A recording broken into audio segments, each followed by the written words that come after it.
May 1901, in the quaint French city of Poitiers, a discovery sent shockwaves through the community.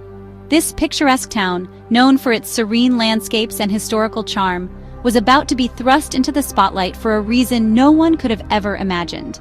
Police, responding to an anonymous tip about a terrible secret, entered the stately Monnier residence. The Monnier family was well regarded, their home a symbol of affluence and respectability. But behind the grand facade, a dark secret lay hidden. The house, known for its elegance and respectability, held a horrifying truth within its walls. The police moved through the beautifully decorated rooms, each step taking them closer to the unimaginable. In a small, dark attic room, they found Blanche Monnier. The room was barely lit, the air thick with neglect and despair. Blanche, once a vibrant young woman, was now a shadow of her former self. Blanche, a name that had long faded from public memory, was 52 years old but looked far older. Her once bright eyes were now dull, her body frail from years of confinement. She had been a beautiful socialite, admired by many, but now she was unrecognizable. She had been hidden away from the world, imprisoned in that single room for 25 years. The reasons for her imprisonment were as shocking as the discovery itself. It was a tale of love, rejection, and a family's desperate attempt to control their daughter's fate. The discovery of Blanche Monnier was a chilling reminder that darkness can lurk beneath even the most ordinary facades. The Monnier family had managed to keep this secret for so long, deceiving everyone around them. Her story, once revealed, would become a haunting tale of family secrets, captivity, and the enduring strength of the human spirit. Blanche's resilience in the face of such unimaginable suffering was a testament to the human will to survive. The news of Blanche's imprisonment spread like wildfire through Poitiers. People were horrified. How could this happen?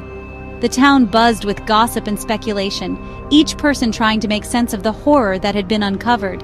How could a family keep such a secret for so long? The Monnier family, once pillars of the community, were now the subject of intense scrutiny and outrage.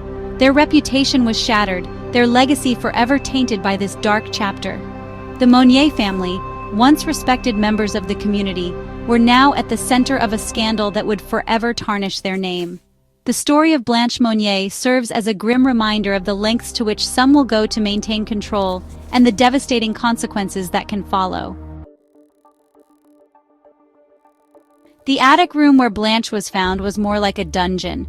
Darkness permeated the space, the only light filtering in through cracks in the boarded-up windows. The room reeked of decay. Years of accumulated dust and dirt covered the floor. Blanche, emaciated and weak, was found lying on a rotting mattress. She had endured unimaginable conditions. The room was small and cramped, with barely enough space to move around. The air was thick with the stench of urine and feces. Insects crawled on the walls and floor. Blanche had been denied basic hygiene, her body covered in sores and filth. The food, when it was brought, was often rotten. It was a living nightmare. Blanche had spent 25 years in this horrific state, completely isolated from the outside world. She had no contact with anyone other than her captors, her own mother and brother. They had stolen her youth, her freedom, her very life.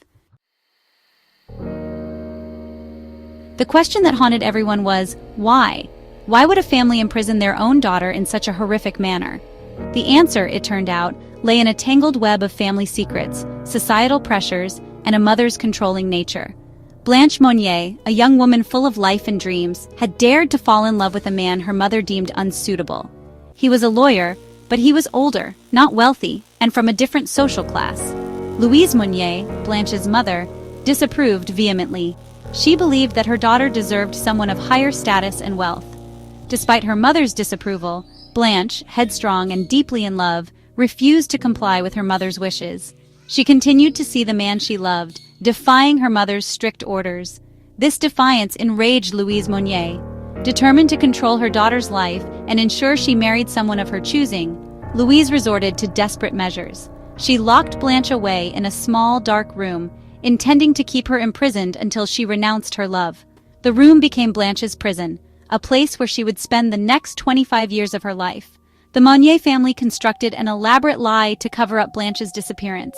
They told anyone who asked that Blanche had run off, leaving behind her family and her old life. Later, they claimed she was living abroad, sending fabricated letters to maintain the facade. These letters were filled with stories of a happy life in a distant land, far from the prying eyes of their community.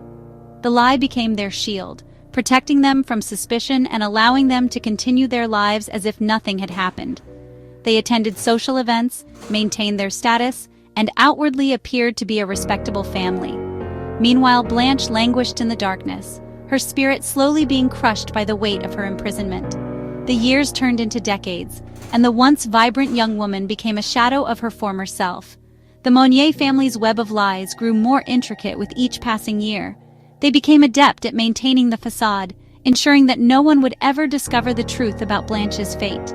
But secrets have a way of coming to light, and the Monnier family's carefully constructed world would eventually come crashing down. The truth about Blanche's imprisonment would shock the world and reveal the dark side of a seemingly respectable family. The story of Blanche Monnier is a haunting reminder of the lengths to which some will go to maintain control and the devastating impact of lies and deceit. The Monnier family continued their lives, outwardly respectable, while their daughter languished in the darkness. The story of Blanche Monnier is a haunting reminder of the lengths to which some will go to maintain control and the devastating impact of lies and deceit. Section 4. A Glimmer of Hope, the Anonymous Letter. For 25 years, Blanche's plight remained a secret. Then, in a twist of fate, an anonymous letter arrived at the office of the Attorney General of Paris. The letter, penned in a shaky hand, revealed the horrifying truth about Blanche Monnier's imprisonment. It pleaded for someone to intervene. The author of the letter remains a mystery to this day. Some speculate it was a disgruntled servant, others believe it was a neighbor who had long suspected something was amiss. Whoever wrote it, their courage in breaking the silence was the catalyst for Blanche's rescue. The Attorney General, upon receiving the letter, was appalled. He immediately ordered an investigation. The police descended upon the Monnier residence, their suspicions aroused by the family's evasive answers. The discovery of Blanche, hidden away in the attic, sent shockwaves through the community and beyond. The Monnier family's carefully constructed facade of respectability crumbled. Section 5. Justice Served? The Aftermath of the Discovery. The revelation of Blanche Monnier's imprisonment sent shockwaves through French society. Newspapers clamored for details. The public was outraged. How could such a thing happen in their midst? The Monnier family, once pillars of the community, became social pariahs. Louise Monnier, Blanche's mother, was immediately arrested. However, she died of a heart attack just days later, escaping earthly justice for her monstrous actions. Blanche's brother, Marcel, was also arrested and charged with complicity in his sister's imprisonment. During his trial, Marcel presented himself as a victim of his overbearing mother, claiming he was unaware of the full extent of Blanche's suffering. The court, however, was not convinced. Marcel was found guilty and sentenced to 15 months in prison. Many believed the sentence was too lenient, considering the gravity of the crime. The case sparked debate about the limits of familial power and the responsibility of individuals to intervene in cases of abuse. Section 6. Blanche's Fragile Freedom.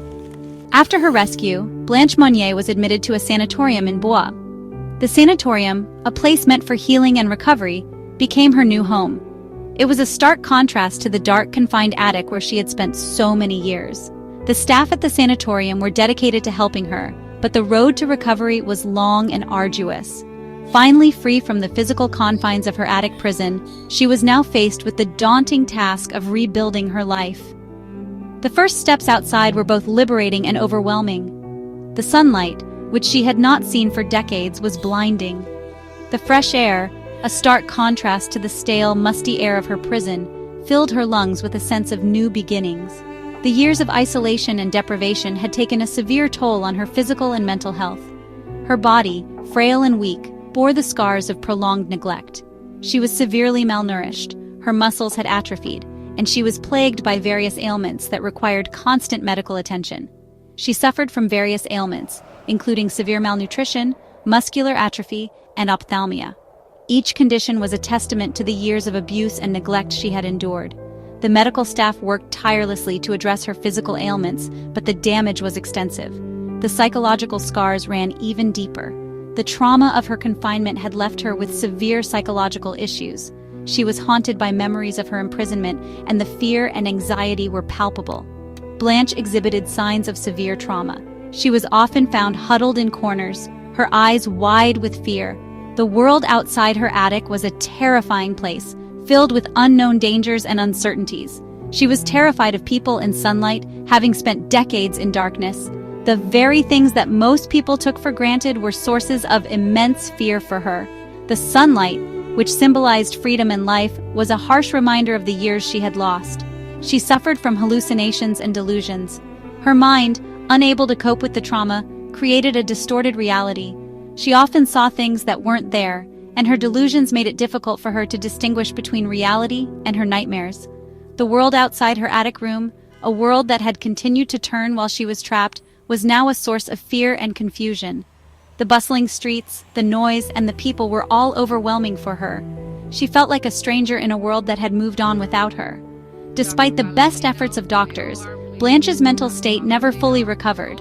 The medical staff did everything they could to help her, but the years of trauma had left an indelible mark on her psyche. She remained institutionalized for the rest of her life, a tragic figure robbed of her youth and her future.